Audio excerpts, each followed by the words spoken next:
கர்த்தருடைய பரிசுத்த நாமத்திற்கு மகிமை உண்டாவதாக. வெள்ளைப்போலம் என்கிற இந்த நிகழ்ச்சியின் வாயிலாக இந்த காலை வேளையில் உங்களை சந்திப்பதில் எனக்கு மிகுந்த மகிழ்ச்சி. கர்த்தர் தாமே இந்த நாளை உங்களுக்கு ஆசீர்வாதமான நாளாக மாற்றி கொடுப்பாராக. உங்களுக்காக ஒரு வசனத்தை வாசிக்கிறேன். ஆதியாகமம் 31ஆம் அதிகாரம் 13ஆம் வசனம். கர்த்தர் யாக்கோபை நோக்கி, உன் பிதாக்களுடைய தேசத்திற்கும் உன் இனத்தாரிடத்திற்கும் நீ திரும்பி போ, நான் உன்னோடே கூட இருப்பேன் என்றார். பாருங்க, இந்த இடத்துல கர்த்தர் யாக்கோபுக்கு தரிசனமாகி சில காரியத்தை பேசுகிறதை நீங்க பார்க்க முடியும். ஆண்டவர் என்ன சொல்றார் அப்படின்னா, யாக்கோபு, நீ 20 வருட காலமாய் பதான் அராம் என்கிற உன்னுடைய மாமன் வீட்டில் இருந்துட்ட. இப்போ நீ என்ன பண்ணணும்னா, உன் பிதாக்களுக்கு நான் கொடுத்த தேசம், உன்னுடைய சொந்த தேசமா இருக்க போகிற எப்ரோன் என்கிற தேசத்திற்கு கிளம்பி போக நீ பயப்படாத, நான் உன் கூடவே இருப்பேன் அப்படின்னு சொல்லி கர்த்தர் யாக்கோபை அழைக்கிறதை பார்க்கிறோம். பாருங்க, நீங்க ஆதியாகமம் 28:2 வாசிக்கும்போது உங்களுக்கு தெரியும், யாக்கோபு அந்த டைம்ல இருந்த இடம் வந்து பதான் அராம், தன் மாமன் வீடு இருக்கிற இடம் பதான் அராம் என்பது உங்களுக்கு தெரியும். இப்போ கர்த்தர் அவனை எங்க அழைக்கிறார் அப்படின்னா, எப்ரோனுக்கு போகும்படி, கர்த்தர் அவங்களுக்கும் அவங்க பிதாக்களுக்கும் கொடுத்த தேசமாகிய எப்ரோனுக்கு போகும்படி அழைக்கிறார். பாருங்க, பதான் அராம் அப்படின்னு சொல்லும் பொழுது அதற்கான அர்த்தம் என்னன்னா வந்து ஒரு சமவெளி அப்படின்னு அர்த்தம், ஒரு பிளெயின் டேபிள் லேண்ட் அப்படின்னு அர்த்தம். ஹெப்ரோன் எடுத்துக்கிட்டிங்க அப்படின்னா அது வந்து மலைநாடுன்னு சொல்லி யோசுவா 14ஆம் அதிகாரம் 12ஆம் வசனத்தில் வாசிக்கிறோம். இப்போ கர்த்தர் ஒரு சமவெளியான அனுபவத்தில் இருந்து ஒரு மலைநாடு போன்ற அனுபவத்திற்கு நேராக யாக்கோபை நடத்துகிறதை நீங்கள் பார்க்க முடியும். அதே போல தான் ஆவிக்குரிய இஸ்ரவேலர்களாகிய நம்மை பார்த்தும் கர்த்தர் சொல்லுகிறார், பதான் அராம் உனக்கு வேண்டாம். ஒருவேளை இத்தனை நாட்கள் நீ பதான் அராம்ல இருந்திருக்கலாம், ஆனா இப்பொழுது நீ எப்ரோனுக்கு நேராக புறப்படு, நீ போக பயப்படாத, நான் உன்னுடனே கூட இருக்கிறேன் என்று கர்த்தர் சொல்லுகிறார். பாருங்க, பதான் அராம் அவ்வளவு மோசமான இடமா? அங்கே தானே யாக்கோபுக்கு குடும்பம்லாம் கிடைச்சது, பிள்ளைங்கள்லாம் கிடைச்சது, சொத்துலாம் கிடைச்சது. அப்புறம் ஏன் பதான் அராமை தேவன் வேண்டாம் என்று சொல்லுகிறார் அப்படின்னு நீங்க கேட்டீங்கன்னா, பதான் அராம் எவ்வளவு ஆபத்தானதுன்னு சொல்லி ஒரு 3 காரியங்களை நான் உங்களுக்கு காட்ட விரும்புகிறேன். பாருங்க, முதலாவது காரியம் என்ன அப்படின்னா, இந்த பதான் அராம் நம்மை மயக்கி நமது தரிசன பயணத்தை பாதியிலேயே நிறுத்துகிற ஒரு இடம். பாருங்களேன், உங்களுக்காக வாசிக்கிற ஆதியாகமம் 11ஆம் அதிகாரத்தினுடைய 31ஆம் வசனம். தேராகு தன் குமாரனாகிய ஆபிரகாமையும் ஆரானுடைய குமாரனும் தன் பேரனுமா இருந்த லோத்தையும் தன் குமாரன் ஆபிராமுடைய மனைவியாகிய தன் மருமகள் சாராளையும் அழைத்து கொண்டு அவர்களுடனே ஊர் என்கிற கல்தேயருடைய பட்டணத்தை விட்டு கானான் தேசத்திற்கு போக புறப்பட்டான். அவர்கள் ஆரான் மட்டும் வந்தபோது அங்கே இருந்து விட்டார்கள். பாருங்க, இந்த கானான் தேசத்தை நோக்கி ஆபிரகாம் பயணித்தார் நம்ம அநேக நாட்கள் பேசிக்கொண்டு வருகிறோம் இல்லைங்களா? உண்மையில் என்னன்னா, ஆதியாகமம் 12:1 ஆபிரகாம் கர்த்தருக்கு கீழ்ப்படிந்து கானான் போக தீர்மானம் எடுப்பதற்கு முன்பதாகவே அந்த கானான் பயணம் அவங்க குடும்பத்தில் தீர்மானிக்கப்பட்டிருந்தது. யார் அந்த பயணத்தை முன் நடத்துகிறதுன்னு பார்க்கும் பொழுது ஆபிரகாமின் தகப்பனாகிய தேராகு அதை முன் நடத்துகிறதை நீங்க பார்க்க முடியும். இவங்க டீமா தான் கிளம்புறாங்க. தேராகு, ஆபிராம், சாரால், லோத்து எல்லாரும் டீமா தான் கிளம்புறாங்க. ஆனா இவங்க ஆரான் மட்டும் வந்தபோது அங்கே இருந்து விட்டார்கள் அப்படின்னு பார்க்குறோம். இந்த ஆரான் என்கிற இடம் தான் பின்னாட்களில் பதான் அராம்னு சொல்லப்பட்டது. அப்போது அந்த இடம் எப்படிப்பட்ட இடம் அப்படின்னா, அந்த இடத்துல அவங்களுக்கு என்ன தோணுச்சா, நம்ம ஆடு மாடுகளுக்கெல்லாம் ரொம்ப கம்ஃபர்டபுளாக நம்ம தண்ணீர் குடிக்கிறதுக்கும், இந்த இடம் ரொம்ப செழிப்பாக இருக்குது, தங்குவதற்கு வசதி உள்ளதாக இருக்குன்னு சொல்லி அவங்க கானான் பயணத்தை பாதியிலேயே நிறுத்திட்டு ஆரான்ல இருந்து விட்டார்கள் அப்படின்னு வாசிக்கிறோம். இப்போ பாருங்களேன், கானானை நோக்கி தொடர்ந்து செய்யும் பயணம் பாதி வழியில நிறுத்தப்பட்ட இடம்தான் இந்த ஆரான் என்கிற பதான் அராம். ஆரான், பதான் அராம் ரெண்டுமே ஒரே இடம்தான். நீங்க அது ஆதியாகமம் 28ஆம் அதிகாரத்துடைய 10ஆம் வசனத்துல வாசிக்க முடியும். இப்ப பாருங்க, இந்த பதான் அராம் ஒரு சமபூமி. இந்த உலகம் நம்ம என்ன பண்ணோம்னா மயக்கும், நம்மை வந்து நம்ம தரிசனத்தை, பரம தேசத்தை நோக்கி தரிசனத்தை தொடராதபடிக்கு, உனக்கு நீ ஏன் கானான் வரைக்கும் கஷ்டப்பட்டு போகணும், உனக்கு கானான்ல என்னென்ன ஃபேவர்ஸ் கிடைக்குமோ அதை நான் இங்கே கொடுக்குறேன், நீ இங்கே அனுபவிச்சு சந்தோஷமா இரு, ஏன் ப்ரெசன்ட் லைஃப் ரொம்ப கஷ்டப்படுத்துகிற, ஃபியூச்சரை மட்டுமே யோசித்து உன் ப்ரெசண்ட்டை நீ வருத்த பரிசுத்தப்படுத்தணுமா, உன் பிரசன்ட்டை நீ என்ஜாய் பண்ணு அப்படின்னு சொல்லி இது உலகம் நம்மை மயக்கும். இந்த பதான் அராம் நம்மை மயக்கும். அதனால தான் கர்த்தர் சொல்லுகிறார், உனக்கு இந்த பதான் அராம் வேண்டாம். நீ இந்த கம்ஃபர்ட் ஜோன்ல இருக்க விரும்பாம மலை தேசத்திற்கு புறப்படு, மலை நாட்டிற்கு புறப்படு அப்படின்னு சொல்றார். 2வது இந்த பதாம் அராமை குறித்து நான் சொல்றேன் பாருங்க.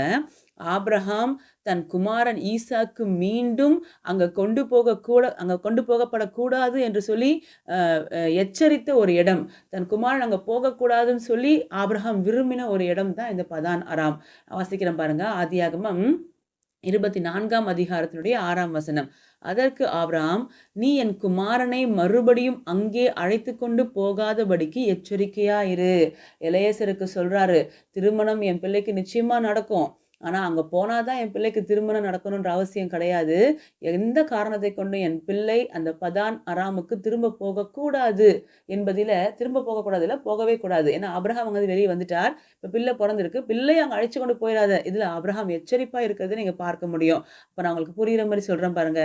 நம்முடைய பிதாவாகிய தேவனும் அவருடைய பிள்ளைகளாகிய நாம அந்த பதான் அராமுக்கு திரும்ப போகக்கூடாது, இல்ல போகவே கூடாது என்பதுல எச்சரிப்பா இருக்கிறார் என்பதை புரிந்து கொள்ளணும். அதாவது இந்த உலகத்தினுடைய கம்ஃபர்ட் ஜோனுக்கு, உலகம் கொடுக்கிற ஆஃபர்ஸ்க்கு, உலகம் கொடுக்கிறதான என்டர்டெயின்மெண்ட்ஸ்க்கு நம்ம திரும்ப போயிட்டோம் அப்படின்னா, இல்ல அதுல காலை வச்சிட்டோம் அப்படின்னா, நம்ம அதிலே சிக்கி கொள்ளுவோம். நம்மால பரம கானானுக்கான பிரயாணத்தை தொடரவே முடியாமல் போய்விடும். தேவ திட்டமும் தரிசனமும் அதோட முடிந்து விடும்.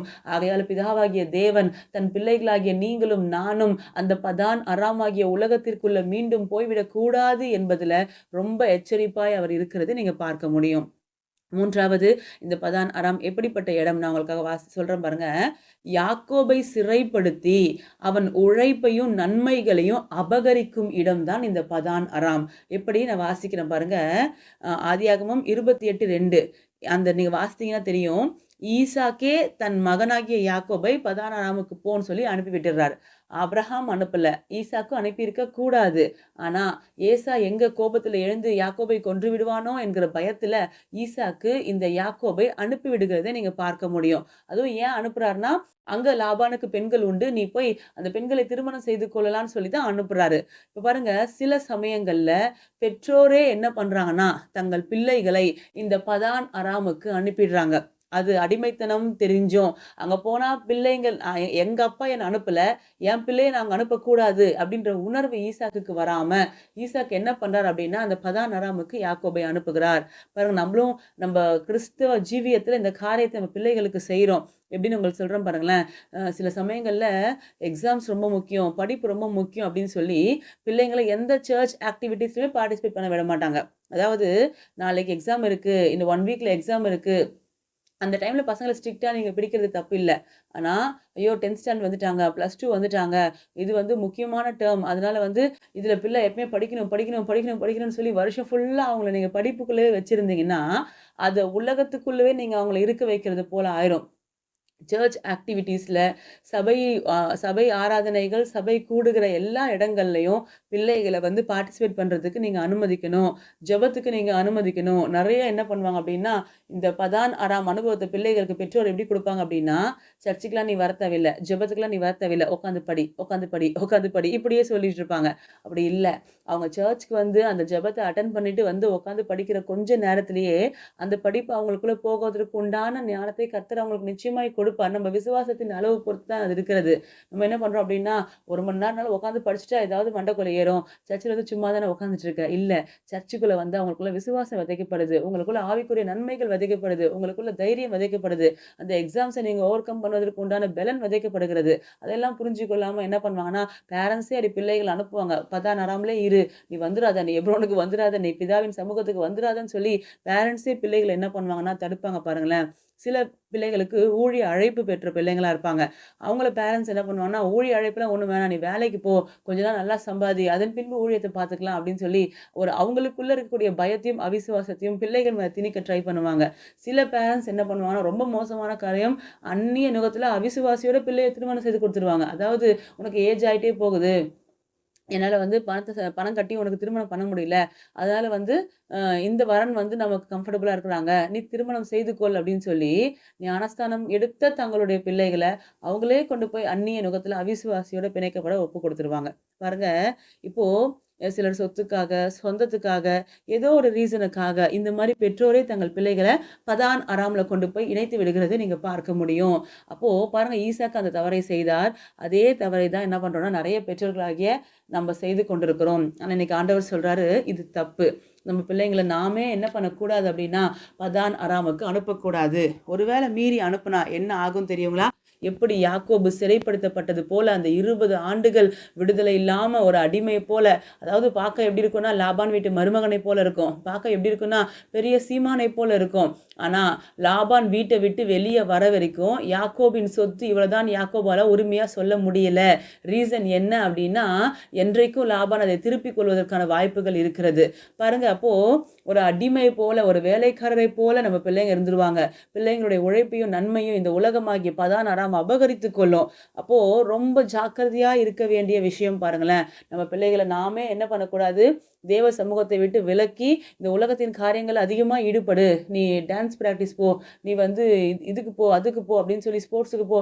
எல்லாமே போலாம், தப்பு கிடையாது. ஆனா, தேவ சமூகத்த கட் பண்ணிட்டு போகக்கூடிய அனுபவங்கள் இருக்கக்கூடிய இடங்களா அது இருக்கும் பட்சத்துல, குறிப்பா ஞாயிற்றுக்கிழமை ஆராதனைகள கட் பண்ணிட்டு, அவங்க போய் பார்ட்டிசிபேட் பண்ணக்கூடிய இடங்கள மேக்ஸிமம் நம்ம தவிர்த்துக் கொள்வது நமக்கு நல்லது. நம்ம பிள்ளைகளுக்கு அது நல்லது.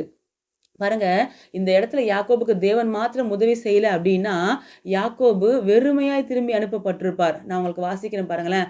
ஆதியாகமம் 31ஆம் அதிகாரத்துடைய 42ஆம் வசனம். என் பிதாவின் தேவனாகிய ஆபிரகாமின் தேவனும் ஈசாக்கின் பயபக்திக்கு உரியவரும் என்னோடு இராமற் போனால், நீர் இப்பொழுது என்னை வெறுமையாய் அனுப்பிவிட்டிருப்பீர்.